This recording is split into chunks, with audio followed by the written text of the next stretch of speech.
자, 이번 시간에는 600페이지죠. 채권의 효력입니다. 자, 채권의 기본적 효력은 그렇죠. 채무자한테 청구하고 청구할 힘이 있죠. 청구했을 때 그러면 상대방은요. 채무자는 급부 이행을 하겠죠. 채무 내용대로. 그러면 채권자 입장에서 뭐예요? 주니까 받을 수 있죠. 받아서 가지고 있을 수 있죠. 급부 보유력이라 그래요. 근데 만약에 상대방 채무자가 이행을 안 해주면 어떻게 돼요? 급부 이행을 안 하면 그러면 법원을 통해서 강제할 수 있죠. 그죠? 강제해서 받아낼 수 있잖아요. 강제력이 있죠. 이게 바로 청구력, 급부 보유력, 법률 규정에서 법원을 통해서 강제해서 받아낼 수 있는 강제력. 이 세 가지가 있다는 거예요. 이게 가장 기본적인 모습입니다. 자, 그래서 보통 강제력은요. 강제력은 소송을 통해서 소제기를 통해서 실현한다. 실현하는 힘이다. 그래서 보통 이걸 소구력 하기도 하죠. 소송을 통해서 구하는 힘이다 해서 소구력 이렇게 하기도 해요. 소구력. 그래서 청구할 수 있는 청구, 그죠? 요구하는 힘이죠. 요구, 청구력. 그 다음 청구를 통해서 주면 받아서 보유할 수 있는 힘. 그리고 만약에 안 주면 청구를 통해서 받아낸다. 소구력을 통해서, 그죠? 그래서 1, 2, 3 되겠죠. 이런 순서로 이루어진다. 근데 이와 관련해서요. 자연채무란 게 있어요. 자연채무니까 그 반대는 자연채권이 되겠는데 이 자연채무란 것은 의미가요. 의미만 알아들으면 좀 주시면 되겠죠. 자연채무란 것은 상대방한테 줄래라고 하는데 상대방이 주면 보유할 수 있어요. 청구하고 보유할 수 있는 힘이 있어요. 그런데 강제력은 없어요. 다른 말로 하면 소구력은 인정되지 않아요. 이러한 채무를 그래요. 여기는 청구력은 있고 급부 보유력은 있다. 그러니까 요구는 할 수 있고 야 채무야 이행해라 할 수도 있고 그 다음에 보유 주면 변제하면 급부 이행하면 받아서 보유할 수는 있어요. 그런데 안 줄 때 채무자가 이행 안 할 때 급부하지 않을 때 그때 소송을 통해서 강제로 받아낼 수 있느냐? 그것은 없다는 거야. 이러한 채무를 자연채무라고 한다라는 거예요. 자연채무. 보통 이게 소구력을 다른 말로는요, 강제력 이걸 집행력이라고도 하기도 하죠. 집행력. 왜? 법원의 판결에 의해서 집행하는 거니까요. 같은 말로 보면 돼요. 다 같은 말로. 요 청구력, 강제력, 급행력, 집행력. 이게 없는 거예요, 이게. 이게 없는 게 바로 요거죠. 자연채무다. 이렇게 되죠. 그래서 민법 규정에는 이런 용어를 하지 않지만 이 통설은 인정해요. 자연채무라는 개념을요. 인정하고 있고 보통 그 예가 5번째 줄이죠. 채무자와 부재수 합의가 있는 경우 소송 제기하지 않았다. 소제기하지 않기로 합의해 놓은 경우 그러면 법원을 통해서 강제할 수 없다는 거죠. 또 채권은 존재하지만 채권자 패소 판결한 경우 채권 존재는 하지만 소송을 채권자가 주장을 잘못해가지고요.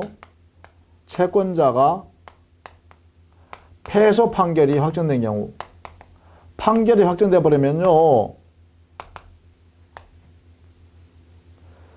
자, 패소 판결이 확정돼 버리면 여기는 뭐가 있냐 하면 판결의 기판력 때문에요. 기판력 때문에 더 이상 똑같은 재판을 할 수 없다는 거예요. 이게 이제 기판력이라 이게 소송법상의 효력인데요. 어떠한 권리가 내한테 있다 하더라도 판결을 통해서 1심 법원, 2심 법원, 3심 법원까지 했는데 채권자가 자기 권리를 제대로 입증을 못 해가지고요. 법원으로부터 채권자 너는 권리 행사할 수 있는 권리가 없어 라고 판결을 종수를 받아버렸다. 진짜 채권 존재하지만 이럴 때 더 이상 법원을 통해서 재판을 통해서 자기가 강제할 수 없다는 것이죠. 이것도 역시 자연채무의 한 모습이다 이렇게 판결해요. 또 채권자가요. 종국 판결로서 승소 판결을 받았는데 승소 판결을 받은 후에 소를 취하해 버렸어요. 더 이상 나는 소송 안 하겠다 이렇게 해버렸어요. 그럼 더 이상 소송을 제기할 수 없잖아요. 내날 할 수 없잖아요. 그렇죠? 또 파산 절차에서 면책된 경우였죠. 더 이상 파산 여기서 더 이상 받을 수 없다는 거죠. 파산 채권 채무 관계를 다 정리해 버렸으니까 자 채권자는 돈 덜 받았어요. 그럼에도 불구하고 채무자한테 가서 돈 내놔 할 수 없다는 거예요. 왜? 파산 절차에서 채권 관계를 면책시켜 버렸다는 거죠. 채무자한테. 그게 전부 다 뭐라고요? 그런 것을 우리는 전부 다 자연채무라고 이름을 짓는다 이 말입니다. 자, 그런데요, 우리 법에 보면 지위, 사람의 지위에 보면 채무는 없는데 자기 재산으로 책임을 지는 사람이 있어요. 이게 대표적인 게 바로 물상보증인의 지위 같은 사람이죠. 예컨대 물상보증인은 자기는 채무자가 아니에요. 돈을 빌려 쓰는 채무자는 따로 있어요. 그러면 채무자는 따로 있으니까 자기는 채무자 아니죠. 채무 없어요. 그런데 그 채무를 위해서 자기의 동산이나 자기의 부동산에다가 담보물권을 설정해 줬어요. 상대방 채권자한테. 그러면 질권이나 저당권자로서 자기의 물건, 소유권에다가 질권이라는 담보물권을 저당권이라는 담보물권을 설정해 줘버리면 이 당사자, 제3자를 뭐라 그래요? 물상보증이라 그러죠. 이 물상보증에는 스스로 채무는 없지요. 자기가 채무를 부담하지는 않았어요. 그러나 자기 재산에 대한 자기 재산으로 의한 책임을 져야 되죠. 요건 있죠. 그죠? 이런 관계에 있다 해서 물상보증인을 대표적으로 채무 없는 책임 있는 자 이렇게 표현해요. 이런 의미를 좀 알아두시면 되겠죠. 그죠? 제3취득자도 마찬가지예요. 제3취득자. 제3취득자도 채무 지불을 지고 있는 사람은 따로 있어요. 그러나 제3취득자가 소유권을 취득하고 있다면 이 사람이요. 그러면 이 사람은 마치 물상보증인처럼 말이죠. 자기의 소유물에 저당권은 존재하고 있고 채무자는 따로 있죠. 이런 경우도 역시 마찬가지로 채무 없는 책임이다. 이렇게 표현할 수 있겠죠. 자, 이런 내용으로 설명을 할 수 있습니다. 자, 그 다음에 채무 불이행과 그에 따른 구제가 있어요. 그죠?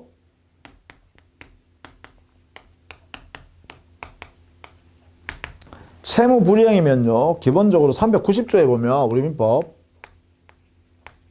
390조예요.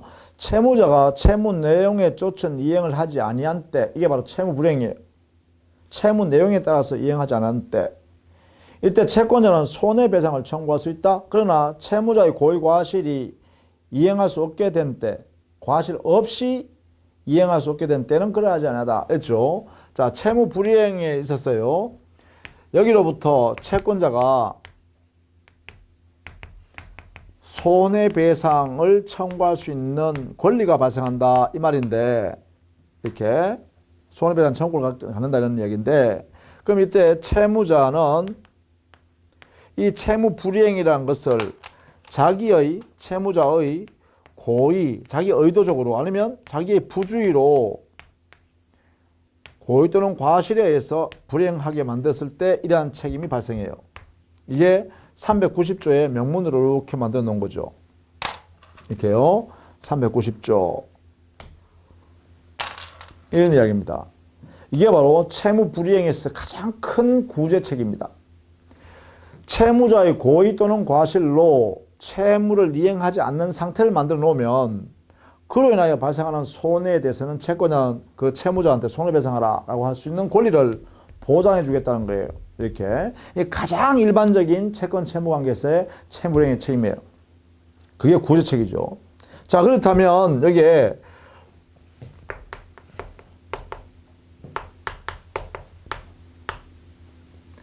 채무 불이행의 모습, 유형은 어떤 게 있냐?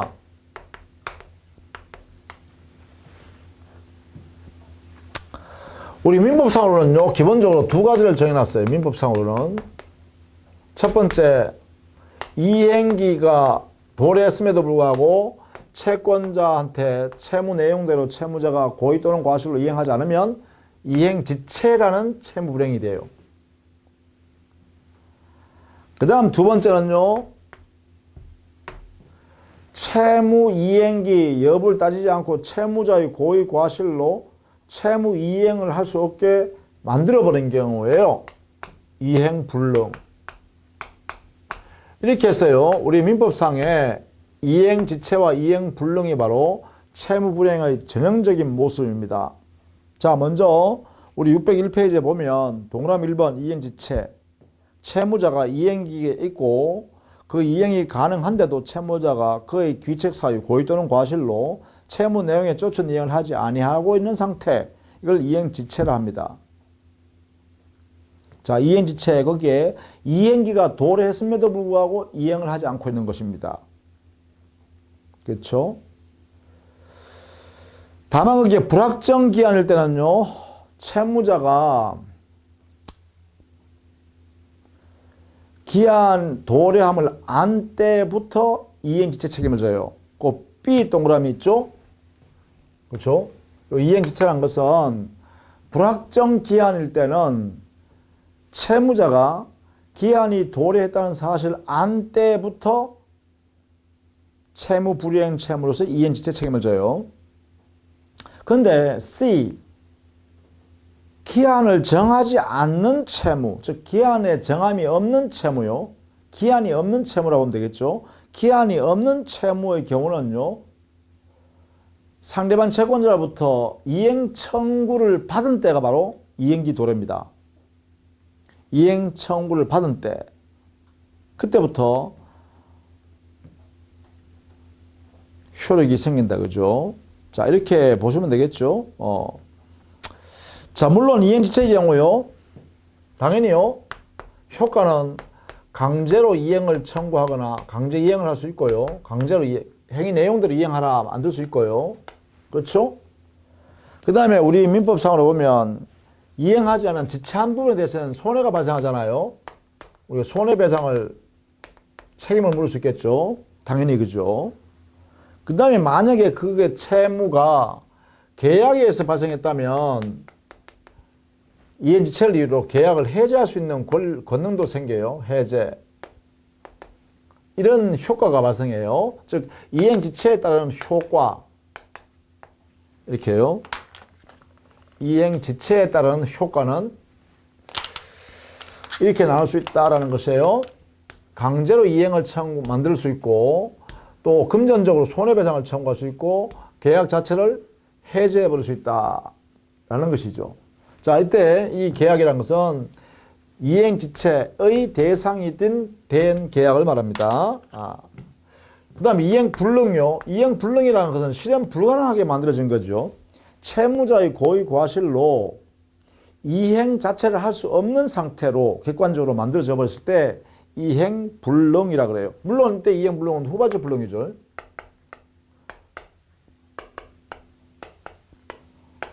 이 불능의 의미는 후발적으로 객관적 불능입니다. 후발적 객관적 불능이다.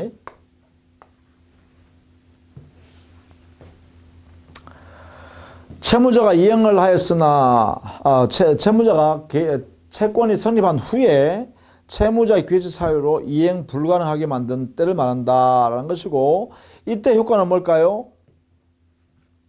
그래요. 당연히요. 강제 이행을 할 수 없죠. 이행시킬 수가 없잖아, 그죠? 불가능하게 됐으니까. 따라서 이때는 강제 이행 대신에 손해배상. 이때 손해배상은 뭐냐?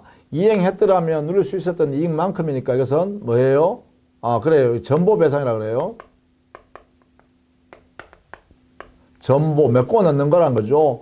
불가능하게 된 그 부분이 다 메꿔 넣는 그러한 손해배상이다라는 것이고, 물론 계약 자체를 해제할 수 있죠. 계약 자체를 해제해버릴 수 있어요. 그 다음에요, 대상청구권이라는 게 나올 수 있다는 게 중요해요. 대상청구. 대상청구라는 것은 결국은 채무자가 이행 불능으로 인하여 이득을 취하는 게 있고 그 이득을 취하는 내용을 상대방 채권자가 급부 내용 원래 모습을 내가 급부할 테니까 너한테 나온 채무자 너한테 발생한 그 이득을 나한테 넘겨라 할 수 있는 청구권요. 그걸 대상 청구라 그래요. 자, 이런 내용의 권리를 행사할 수 있어요. 그래서 이게요. 이게 이행 불능에 따르는 효과다. 이렇게 보시면 되겠죠. 이행 불능에 따르는 효과다. 그 다음에는요. 불완전 이행이라는 게 있을 수 있다. 자, 이거는 여기까지는 민법 규정에서 민법상으로 규정에서 인정하는 것이에요. 명문으로. 그 다음에 불완전 이행이라는 게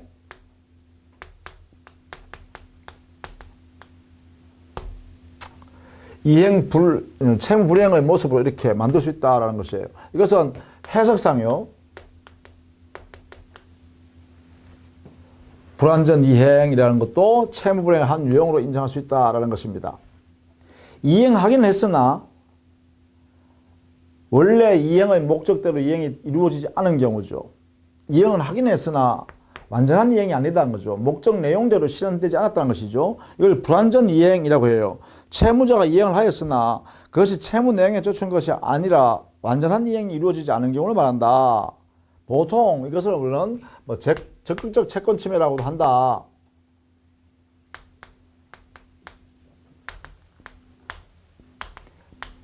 이렇게 표현하기도 합니다.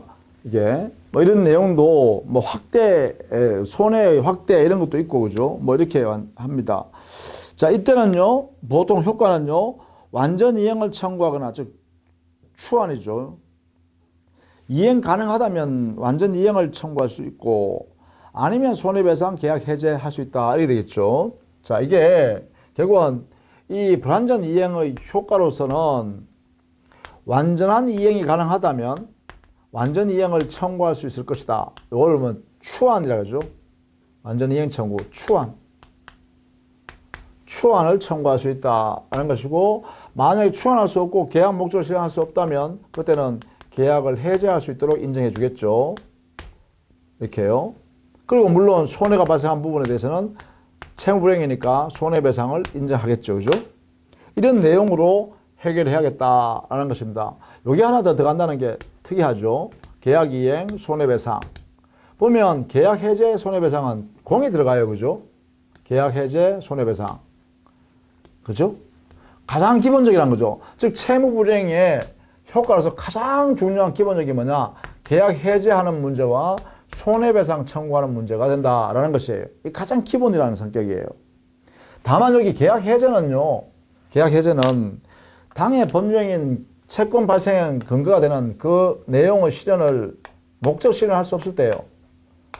목적 실현, 목적 달성이 불가능할 때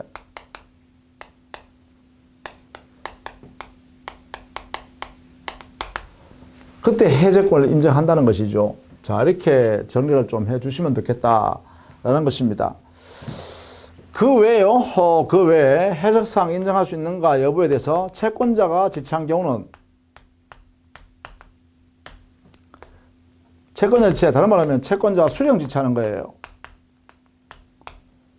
즉 여기에 채권자 지체라는 개념이 나올 수 있는 것은 뭐냐면 채무자가 급부 내용대로 이행을 제공했을 때 자 받으세요. 채무 이행할게요. 자요. 한 거 넘겨줬어요. 넘겨주는 손 내밀었는데 근데 상대방 채권자가 받아줘야 될 경우예요. 이게 뭐냐. 채권자가 수령을 해줘야만 채무 내용이 달성되어서 채무 내용 이행을 다 완성해서 변제를 완성해서 채무자가 채무를 면하게 된단 말이죠. 즉 채무자가 채무를 면하기 위해서는 채권자가 수령을 해야 할 그러한 내용이 있을 때 그때 채권자가 수령을 지체하고 있으면 결국은 채무자는 이행을 제공했지만 급부 이행을 완료할 수 없죠. 그럼 여전히 채무자는 채무 변제를 다 못했기 때문에 채무를 남겨두게 돼요. 자, 이럴 경우에 채권자가 수령을 지체했다라고 해요. 자, 채권자의 고의 과실로 이거는 채권자가 하는 거죠. 채권자의 고의 또는 과실로 당해 채무 이행 제공을 수령하지 않고 있는 상태인 거예요.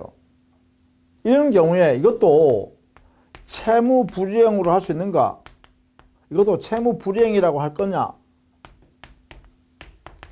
여기에 대해서 우리 민법 규정에는 아무 말이 없습니다. 명문에 규정이 없어요. 그래서 이 채권자 지체를 채무 불이행을 할 것인가에 대한 논의는 학설 대립이 있다, 견해 대립이 있다.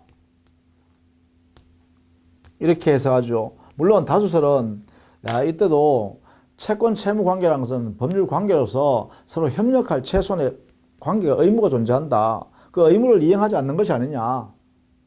채권자가 채무자 이행을 해오면 받아줘야지.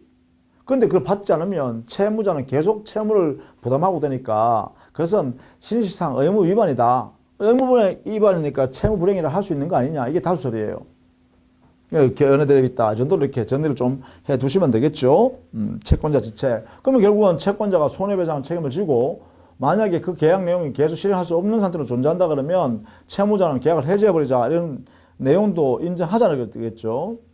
자, 그런 내용으로 정리해 두시고 602페이지에 가면 거기에 세 번째 줄에요. 채권자 수령 지체가 있으면 우리 민법의 규정에 따르면 다음과 같은 내용을 정리해 뒀습니다. 채권자 지체의 효과로서 채무자에게 주의 의무를 경감하자. 또 이자 지급 의무를 면제하자. 채권자의 비용 증가에 채권자가 비용 증가된 부분에 대해서는 그 비용 부담을 하게 하자. 쌍무계약에서는 채권자 수령 지체했다면 위험을 그 상대방한테 넘겨버리자. 채권자한테로. 이런 등의 민법 규정이 인정되고 있습니다. 이것도 여러분 같이 알아두시면 좀 좋겠습니다. 자, 그 다음에 이행거절이요.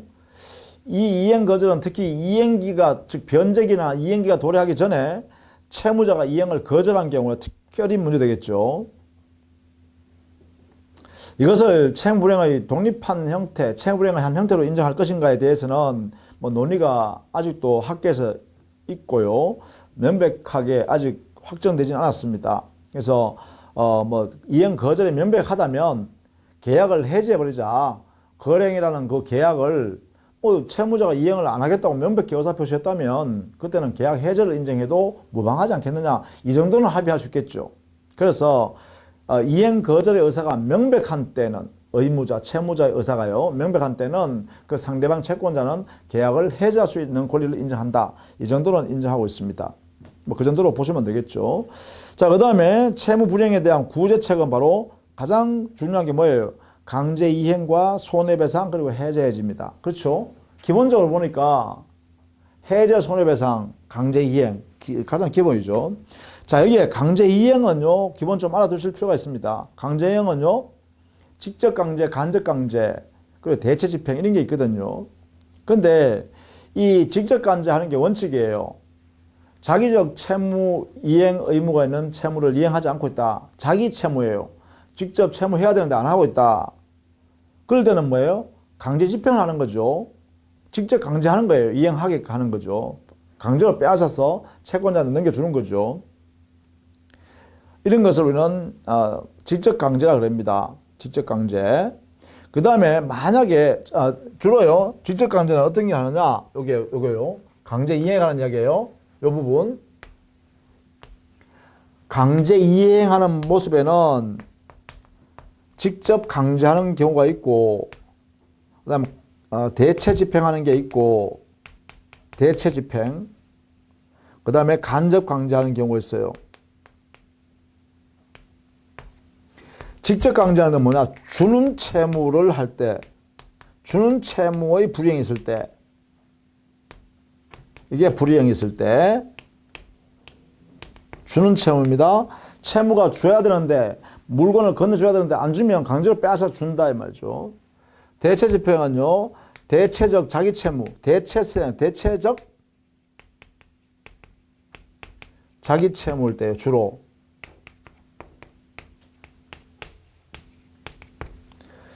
대체적이란 말은 뭐냐면 다른 사람으로 행위를 대체해서 할 수 있는 그러한 성격일 때입니다. 자기 채무라는 것은 직접 행위를 해야 할 채무죠. 그런데 이 해야 할 채무 내용이 다른 사람이 할 수 있는 경우예요. 대체성이 있다. 바꾸어서 다른 사람이 해도 되는 경우, 이럴 때는 대체 집행을 할 수 있어요. 그 다음에 간접 강제는요, 이것은요, 결국은 주는 채무도 아니요, 대체적 자기 채무도 아닌데 하게 만들 때, 하게 할 때 부대체적 자기 채무라 그래요. 대체할 수 없을 때.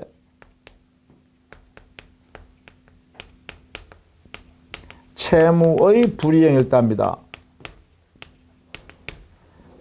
부대체적, 다른 사람이 대체해서 행위를 할 수 없는 그러한 행위 책임이에요. 그런 게 대해서는 간접 강제를 할 수밖에 없어요. 그런데 이거는요, 직접 강제가 가능하다면 직접 강제해야 돼요.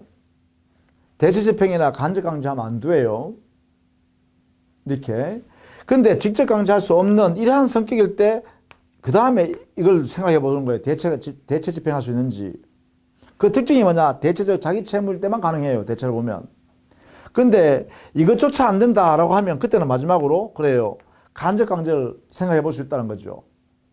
그래서 무슨 말이냐면 직접 강제가 가능함에도 불구하고 대체 집행이나 간접 강제할 수는 없다는 것입니다. 이게 의미가요. 자, 이런 의미를 갖고 있어요. 그래서 대체로 그 내용을 보니까 이런 내용으로서 주로 집행을 하더라. 강제하더라, 강제 이행은 이렇게 하더라라는 것이에요. 근데 이게 안 되면 어떻게 돼? 결국은 손해배상을 와야죠. 이런 것들이 실현될 수 없다라고 하면 결국 이런 것들 실현될 수 없다라고 하면 결국은 채무 불이행에 의한 손해배상 책임을 물을 수밖에 없습니다. 이렇게요. 다만 여기에도 어떤 경우에도 개인의 이 양심의 자유를 침해한다든가 이런 것은 할 수 없습니다. 이게요. 양심의 자유 같은 거 이런 것을 침해하는 그런 집행행위는 할 수 없다. 대체로 이런 걸 뭐라 그래요? 인격권 침해라 그러죠. 이 강제 이행이라 하더라도 인격권이 침해되는 그러한 내용의 강제 이행은 할 수가 없습니다. 기본적으로요. 그런 전제하에 한다. 되겠죠. 그 다음에 손해배상에서는요. 이 손해배상에서는 금전배상이 원칙이다. 돈으로 금전으로 청구하는 거예요. 금전배상이 원칙이다. 이렇게 될 것이고 이때 손해배상은 보통 통상 손해에 대한 손해배상이 원칙이고요. 특별손해 같은 경우에는 상대방이 알 수 있는 그러한 가능성이 있을 때입니다. 그러니까 상대방이 알 수 있는 가능성이 있다면 그때는 특별손해까지도 손해배상 청구를 할 수 있겠죠. 그게 보통 상당 인과관계 범위 안에서 손해배상을 청구한다 이렇게 하겠죠. 해제는요, 이행지체 이행 불능 때문에 또는 불완전 이행 때문에 당해 급부 내용을 실현할 수 없는 상태가 있는 상태로서의 채무불이행이다 할 때 그때 한해서만 계약 해제를 인정하고 있습니다. 원칙적으로. 자, 이렇게 해서요. 기본적으로 채무 채권의 효력은 특히 채권의 효력은 그 채무 불이행에 대한 내용으로 이런 내용으로 실현한다는 걸 여러분 이해해 두셔야 돼요. 이런 내용으로. 그리고 강제 이행에서는 이 세 가지를 마음대로 선택할 수 있는 게 아니라 이게요. 직접 강제가 가능하다면 이 뒤에 거 쓰면 안 돼요. 또 직접 강제를 할 수 없는 이러한 성격일 때만 대체 집행을 할 수 있는 거죠. 자, 이런 내용들도 이해를 좀 해 두시는 게 좋겠다. 물론 이렇게 연결되는 것은 기본적 성격으로 이렇게 적용돼야 됩니다. 주는 채무 이행, 불이행일 때는 직접 강제를, 대체적 자기 채무 불이행일 때는 대체 집행을, 부대체적 자기 채무 불이행일 때는 그래요. 간접 강제 정도를 할 수 있다. 이렇게 정리를 해 두시기 바랍니다. 자, 다음 시간에는요, 책임 재산을 보존하는 거죠. 즉, 채무자는 결국은 마지막으로는 손해배상으로 책임을 져야 되는데, 손해배상은 뭐예요? 금전적으로 한다 했죠. 그럼 금전적으로 하라고 하면 어떻게 돼요? 채무자가 재산이 있어야, 책임질 재산이 있어야 금전적으로 배상할 수 있겠죠. 그렇죠. 그래서 그 채무자의 책임 재산을 빼돌리지 못하게 또는 그 재산을 잡아놓기 위해서 우리 민법에 어떤 권리가 있는다는가 채권자한테요. 그 보통 우리는 책임재산의 보존이라 하죠. 책임재산의 보존 행위로서 우리 민법은 채권자한테 어떤 권리를 인정해 주는가 이건 다음 시간에 또 정리하도록 하겠습니다. 자, 수고 많으셨습니다.